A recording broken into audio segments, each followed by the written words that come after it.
I didn't even hear you.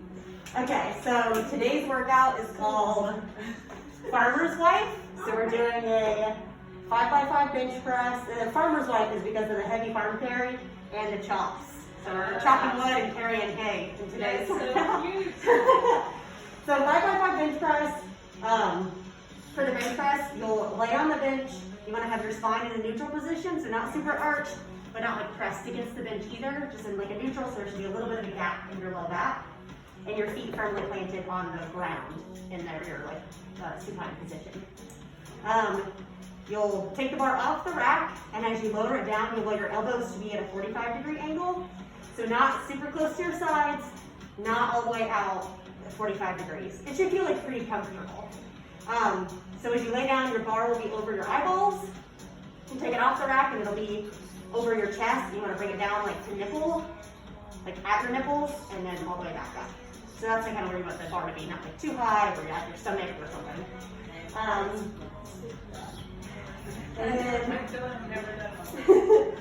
this will be good. This will be really good. I went to old girls' school. They didn't.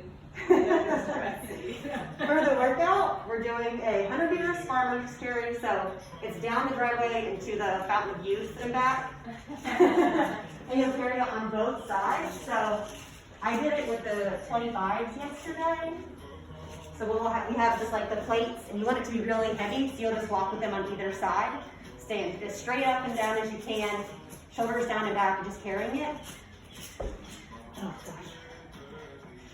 Talking about that on the dog, you can't breathe. Your grip is likely to wear out pretty quickly, so you're going to feel it burn just like in your forearms as well as in your shoulders. And the kind of point of doing it heavy is so like you walk fast and your whole body is just having to work to carry something heavy and keep you stable. So it should be hard enough that by the time you're like getting back to the driveway, you're like, okay, I need to hurry up and get inside so I can like set this down. You want it to be hard.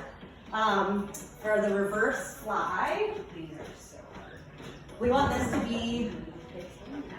I don't have good form with that. It hurts my neck. We want these to be a little bit heavier than usual too. So usually we do them straight armed. You're going to do them with a bent arm this time, so that you can go a little bit heavier. And the difference is that when your arm is straight, the weight is farther away from the joint, which makes it harder. So if you have a weight that's too heavy, you have to bring it a little bit closer to be able to do it. And so we want the weights to be a little bit extra heavy today. So we'll do a heavier weight. And then the marches, which you guys are very familiar with. So on your back, feeling your diastasis, legs at 90. Exhaling as you tap your heels down, closer to your butt, the easier it is, the farther away, the harder it is. And you just want to make sure you're not having any gapping in there as you do it. And then the chops, so this is a new movement too. There's a bunch of different ways to do chops. I think the easiest way for us is going to be to do the resistance band chops. So you'll have a resistance band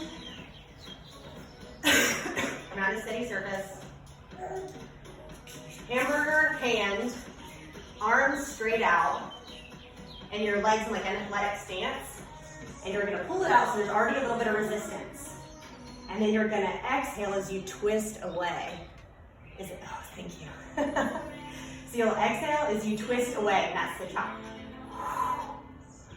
Inhale on the way in. Inhale on the way in. Inhale on the way in. And so we'll do 20 of them, 10 on each side. And it's working your entire core system to turn and have to pull away. I really enjoyed it. I did this workout yesterday. It was great. So we'll do that 4 times through.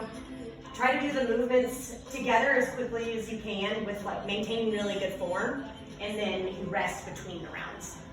Cool. And for the warm-up, we'll do some step outs to get the core warm, cat-cow, bird dog, touching your knees to the elbows, and then just some push-ups and pass-throughs to kind of warm up the chest. And then we're also going to do a prone chest stretch where you lay on your stomach, and I'll show you really fast. So you start like this. And you rotate like this, and it just gives you a really good chest stretch before we do the bench. We'll do that afterwards too, because that's going to be really tight.